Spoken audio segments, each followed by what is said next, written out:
Halo Sobat Oleh, hari ini kita akan membahas soal tryout ke-8 mata pelajaran biologi. Kita mulai dari nomor 1. Baru-baru ini, dunia sedang dihebohkan dengan adanya wabah novel coronavirus. Virus ini ditetapkan oleh WHO dengan nama virus COVID-19, yang memiliki kesamaan dengan virus corona jenis lain, seperti MERS dan SARS. Umumnya, COVID-19 memiliki gejala umum bagi orang yang terinfeksi, seperti demam, batuk, kelelahan, sakit tenggorokan, sakit kepala, hemoptisis, dan diare. Berikut merupakan struktur virion dari virus. Pernyataan berikut yang tidak tepat terkait dengan virus COVID-19 adalah, sebelum kita menganalisis masing-masing opsi, kita lihat bagian dari COVID-19. Nomor 1 adalah spike protein, nomor 2 protein sampul virus, yang ketiga adalah nukleokapsid, yang keempat glikoprotein, dan yang kelima adalah single strand RNA. Untuk pernyataan yang A, ini adalah pernyataan yang betul karena virus corona yang ada sekarang ini adalah jenis baru, sehingga namanya diberi kata atau istilah novel. Yang B, itu adalah pernyataan yang tepat karena material genetik yang terdapat pada virus COVID ini adalah RNA. Ya. Yang C adalah pernyataan yang kurang tepat karena HIV, MERS, dan SARS termasuk ke dalam retrovirus. Jadi dia bukan adenovirus. Yang D, bagian virus bernomor 2 memiliki peranan penting, itu betul, karena dia bisa membantu virus untuk menginfeksi sel inang. Dan yang E, ini juga betul, untuk saat ini belum ada obat yang efektif untuk virus COVID-19. Jadi pernyataan yang kurang tepat untuk soal nomor 1 itu adalah C. Nomor 2, bagian tubuh virus yang berfungsi untuk mengendalikan pembentukan komponen virus yang baru adalah, setelah dari nomor 1 kita mengetahui bagian-bagiannya, untuk nomor 2 ini kita lihat fungsi dari masing-masing bagian. Yang pertama adalah spike protein. Jadi spike protein ini adalah bagian yang berperan untuk adsorpsi pada sel inang. Ya, jadi dia berhubungan dengan reseptor pada sel inang. Yang kedua, protein sampul virus, dia berperan untuk pengenalan reseptor pada sel inang. Yang ketiga adalah nukleokapsid, itu sebagai pembungkus material genetik atau asam nukleat. Yang keempat, protein membran, untuk membentuk sampul virus agar mudah menginfeksi. Dan yang kelima adalah single strand RNA, mengandung kode-kode untuk membentuk bagian tubuh virus yang baru di dalam sel inang. Jadi, untuk soal nomor 2, bagian yang paling penting membentuk struktur virus yang baru itu adalah 5, yaitu jawabannya E. Nomor 3, perhatikan diagram filogenetik berikut.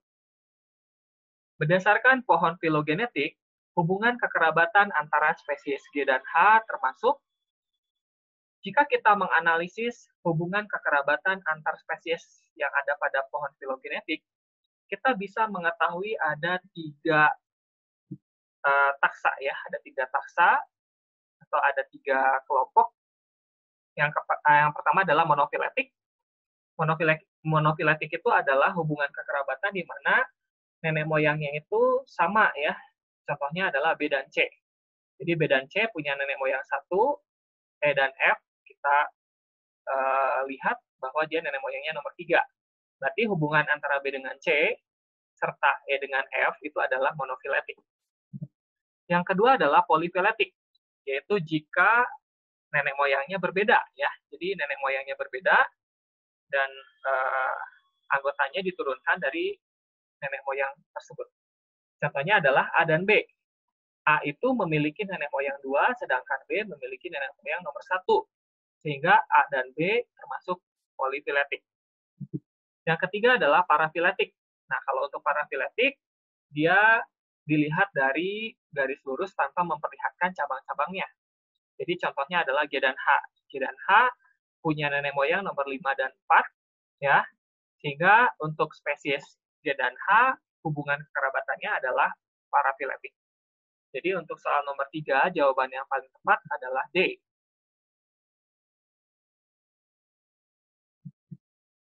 Nomor 4, beberapa kasus penyakit infeksi bakteri akut memerlukan penanganan medis melalui pemberian antibiotik. Pernyataan berikut yang bukan merupakan pengaruh antibiotik terhadap bakteri adalah: untuk mengetahui pengaruh dari antibiotik terhadap proses fisiologis pada sel bakteri, dapat kita lihat pada gambar. Jadi antibiotik adalah suatu substansi yang dapat menghambat pertumbuhan dari bakteri. Cara dia menghambat adalah yang pertama, mengganggu sintesis peptidoglikan. Jadi bisa kita lihat di gambar ya. Yang kedua adalah merusak struktur dan fungsi dari membran sel. Ini juga ada ya. Yang ketiga, menghambat sintesis protein ya, yang ini. Yang keempat, mengganggu proses sintesis polinukleotida ya. Jadi polinukleotida yang dimaksud bisa DNA, bisa RNA ya. Jadi yang ini. Kemudian penggunaan antibiotik itu harus dalam pengawasan yang ketat.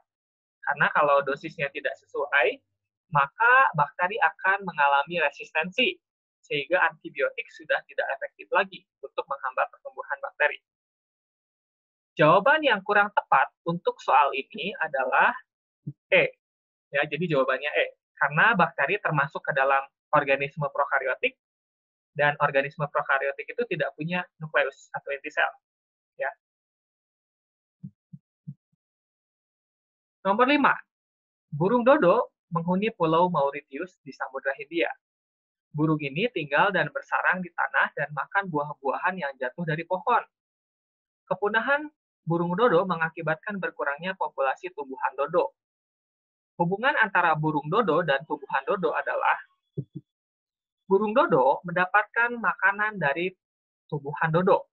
Ya, jadi buah-buahan dari tumbuhan dodo dimakan oleh burung dodo, kemudian dicerna, sedangkan untuk biji-bijiannya itu tidak dicerna. Ya, sehingga ketika dia melepaskan feses atau kotoran, maka secara tidak langsung dia menyebarkan tanaman atau tumbuhan dodo. Sehingga jika dilihat dari analisis pernyataan tadi, bahwa hubungan simbiosis antara burung dodo dengan pohon dodo atau tanaman dodo itu adalah simbiosis mutualisme. Ya. Jadi untuk soal ini jawabannya adalah A, simbiosis mutualisme. Burung dodo punah gara-gara diburu oleh para pelaut Eropa yang singgah ke Mauritius untuk mendapatkan pasokan makanan. Untuk bentuk-bentuk interaksi antara makhluk hidup ya yang ada di bumi ini, itu ada beberapa jenis yang dapat kita lihat di tabel. Yang pertama ada netralisme, yaitu hubungan antara dua spesies di mana satu dan yang lainnya itu tidak terpengaruh. Contohnya adalah rubah dan plankton.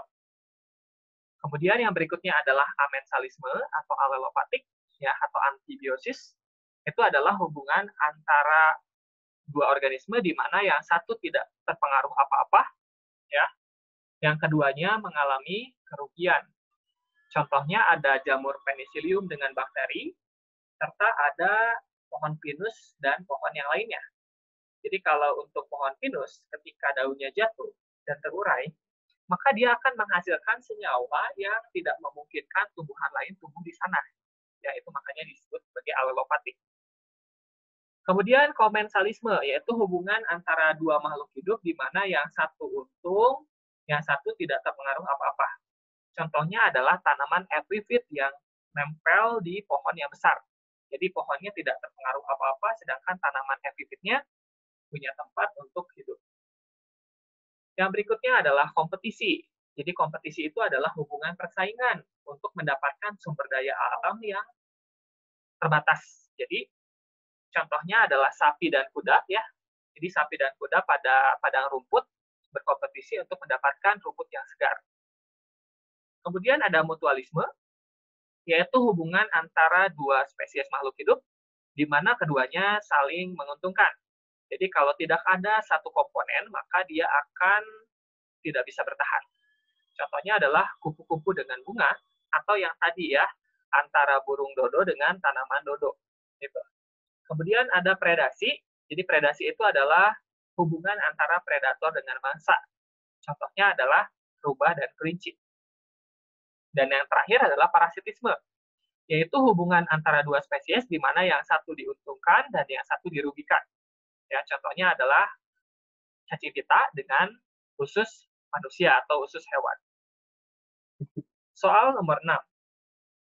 Struktur berikut yang tidak berasal dari perkembangan jaringan yang sama adalah, jika kita lihat dari opsi yang tersedia, maka sebagian besar dari bagian tumbuhan tersebut adalah modifikasi dari epidermis. Contoh modifikasi jaringan epidermis adalah stomata yang ada pada daun, ya, digunakan untuk pertukaran gas antara lingkungan dengan bagian mesofil. Kemudian ada duri atau spina, contohnya terdapat pada tumbuhan bougainville atau tumbuhan bunga kertas, ya, digunakan untuk perlindungan. Ada trikoma atau rambut-rambut halus yang ada pada daun atau permukaan batang, dan ada rambut akar yang membantu proses penyerapan air dan mineral. Serta ada sel kersik atau sel silika untuk memperkeras batang, ya. Dan yang terakhir ada buliform atau sel kipas, digunakan untuk tanaman poaceae atau rumput-rumputan untuk menggulungkan daun dan menyimpan air. Dari opsi yang tersedia, maka bagian yang tidak berasal dari jaringan yang sama itu adalah cabang akar atau akar cabang, ya. Nah, si akar cabang ini berasal dari perkembangan perisikal atau perikambium yang terdapat pada akar. Jadi, untuk soal ini, jawaban yang paling tepat adalah E, ya, cabang akar.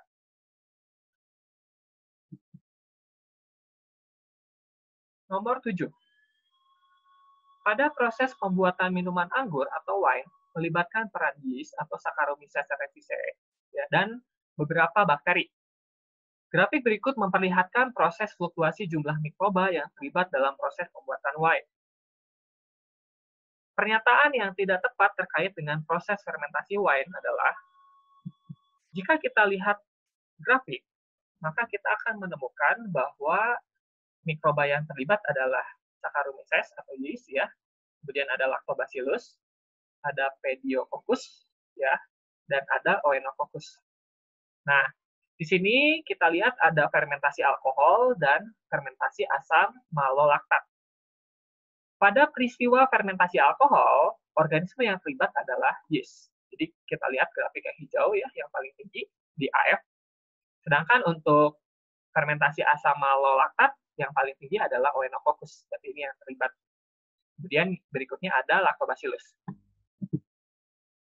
Untuk pernyataan yang tepat berdasarkan grafik ini, yang pertama adalah selama fermentasi alkohol terjadi, ya, dibantu oleh mikroorganisme berupa yeast. Itu adalah pernyataan yang tepat, ya, jika kita lihat dari grafik.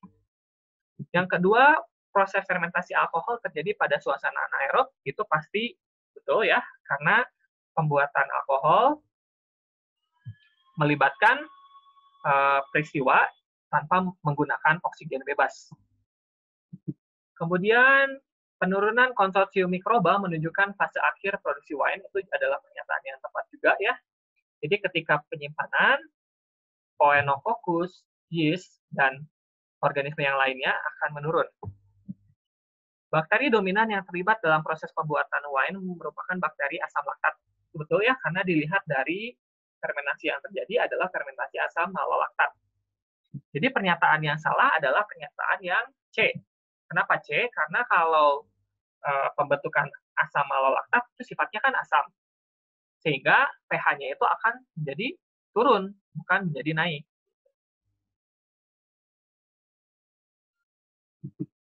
Nomor 8. Senyawa antara berikut yang akan ditemukan terakumulasi paling banyak sebagai produk fiksasi karbon stabil pada tanaman dengan jalur metabolisme asam krasulasen atau CAM adalah, tanaman CAM adalah tanaman yang hidup pada kondisi panas ekstrim, contohnya adalah gurun. Tanaman yang termasuk CAM diantaranya adalah kaktus, nanas, dan cocor bebek. Tanaman CAM akan menutup stomatanya pada siang hari, sedangkan pada malam hari stomatanya akan terbuka. Oleh karena itu, proses pengikatan CO2 terjadi pada malam hari. Mekanisme yang terjadi dalam peristiwa fiksasi CO2 itu berbeda dengan tanaman yang lain. Untuk CO2 yang masuk, dia akan diikat oleh fosfonolpiruvat, ya.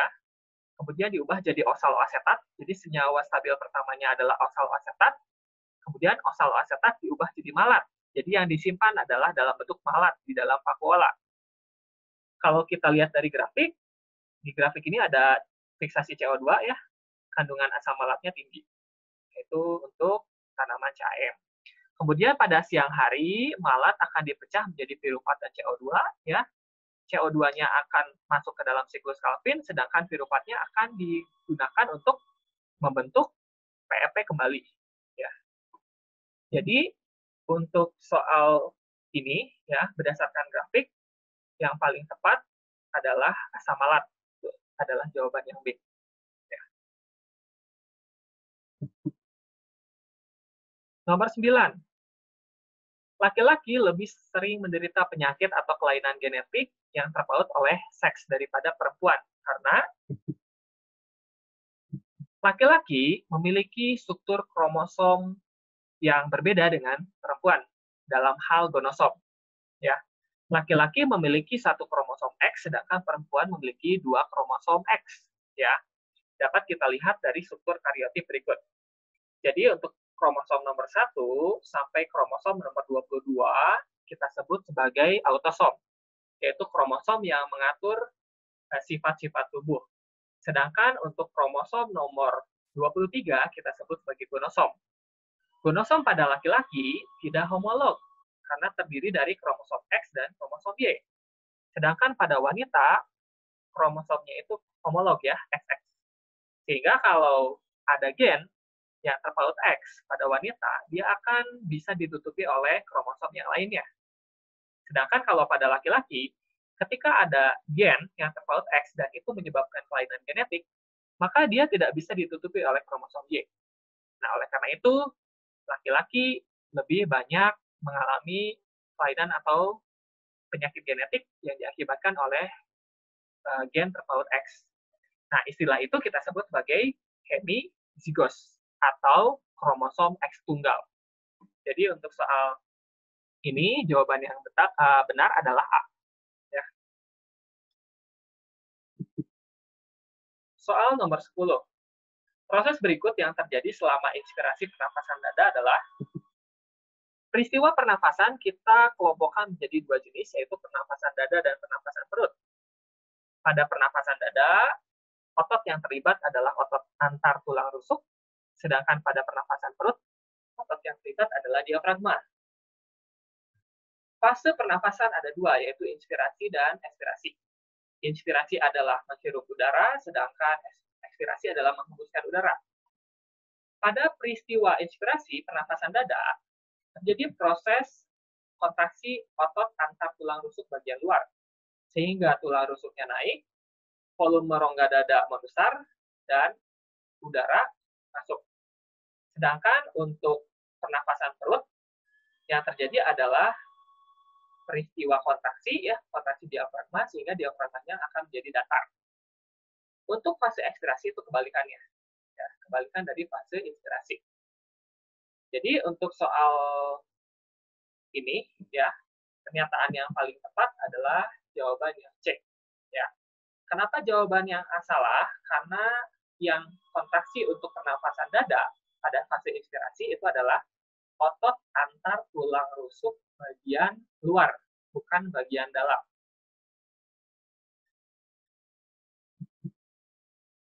Nomor 11.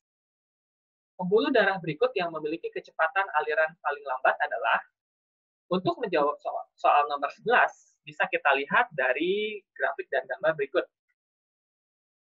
Untuk total area, ya, total area pertukaran zat yang paling besar itu adalah kapiler. Karena kapiler terdiri dari epitel pipis lapis, ya, yang memungkinkan pertukaran zat secara difusi, ya, sehingga prosesnya itu dipermudah. Gitu, ya. Sedangkan untuk aliran darah atau velositas yang paling lambat itu adalah kapiler. Ya, kenapa dia lambat? Karena terjadi proses pertukaran zat. Jadi struktur yang demikian mendukung peristiwa pertukaran zat yang ada pada jaringan tubuh. Ya. Nah, untuk gambarnya bisa kita lihat pada gambar berikut. Jadi ini adalah arteri, ya. Kemudian yang biru adalah vena, sedangkan yang ada di jaringan ini adalah kapiler. Jadi urutannya adalah arteri, arteriol, kapiler, venula, vena. Ya, itu adalah urutan dari pembuluh darah. Ya. Jadi untuk soal ini jawaban yang paling tepat adalah D, ya, kapiler. Soal nomor 12, ya. Soal nomor 12. Pada saat kondisi tubuh kekurangan cairan, proses fisiologis berikut yang akan terjadi adalah ketika kita kekurangan air, maka plasma darah kita akan kental, dan itu merupakan suatu stimulus yang akan dikirim ke hipotalamus. Hipotalamus akan memberikan efek feedback positif terhadap hipofisis bagian posterior, sehingga kelenjar tersebut menghasilkan ADH atau vasopresin. ADH atau vasopresin akan bekerja pada bagian ginjal untuk meningkatkan proses reabsorpsi air, sehingga urin yang dikeluarkan akan sedikit dan pekat. Dengan demikian, kadar air yang ada dalam darah akan kembali normal. Untuk proses tersebut dapat kita lihat pada gambar berikut. Ya. Jadi, ketika kita mengalami dehidrasi, akan meningkatkan osmolaritas plasma, ya, dan menjadi sinyal bagi hipotalamus untuk memerintahkan hipofisis menghasilkan ADH atau vasopresin. ADH akan meningkatkan reabsorpsi air di ginjal, ya, sehingga peristiwanya akan menjadi bagian dari feedback negatif, ya, feedback negatif bagi peristiwa dehidrasi. Jadi untuk soal ini jawaban yang paling tepat adalah yang D.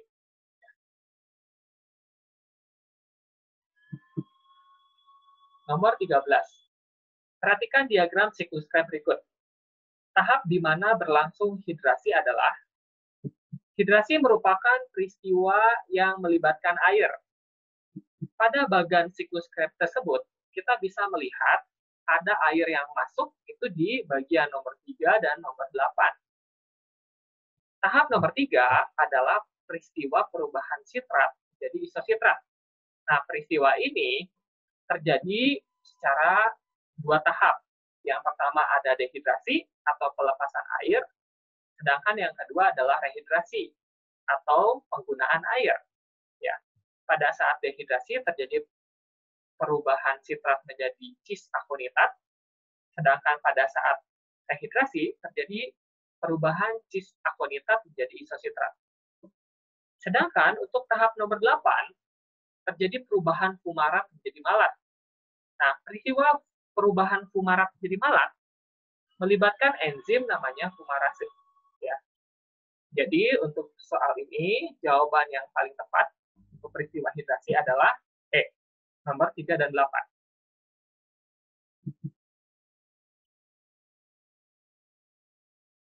Nomor 14. Berikut merupakan diagram garpu replikasi yang terjadi pada fragmen DNA.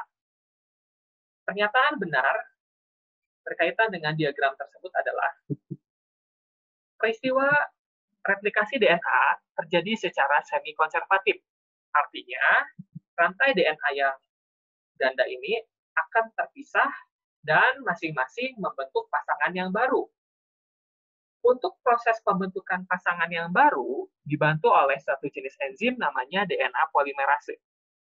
DNA polimerase hanya mensintesis DNA dengan arah 5:3. Ya. Sehingga kalau kita lihat untai DNA yang dibentuk akan memiliki arah yang berbeda antara satu dengan yang lainnya. Untuk yang ujungnya 3, maka pasangannya 5. Nah, untuk yang pasangannya 5, DNA yang dibentuk ini kontinu, ya, atau berkesinambungan. Nah, rantai ini kita sebut sebagai leading strand. Sedangkan untuk yang ujungnya 5, berarti pasangannya ujungnya 3, ya. Nah, ini dibentuk secara terputus-putus atau terfragmen-fragmen. Nah, fragmen ini kita sebut sebagai fragmen Okazaki. Fragmen Okazaki itu nanti akan disambungkan oleh ligase menjadi leading strand. Jadi nanti akan terbentuk leading strand yang dibentuk secara kontinu dan branching strand yang dibentuk secara tidak kontinu. Untuk soal nomor 14, jawaban yang paling tepat adalah E. Jadi ketika si untai B-nya itu adalah cetakannya, ya, untuk segmen 1, maka rantai yang akan terbentuk adalah rantai yang terputus-putus, ya, seperti gambar yang ini. Itu soal nomor 14. Soal nomor 15, atau soal terakhir. Pada klasifikasi sistem domain, dasar klasifikasi 3 domain makhluk hidup menjadi bakteria, archaea, dan eukarya, salah satu komponen pada organel sel. 3 domain yang tadi disebutkan itu diklasifikasikan berdasarkan struktur RNA yang ada pada ribosom, atau kita sebut sebagai rRNA. Berdasarkan hasil analisis, archaea memiliki susunan rRNA yang berbeda dengan bakteri, walaupun sama-sama prokaryotik.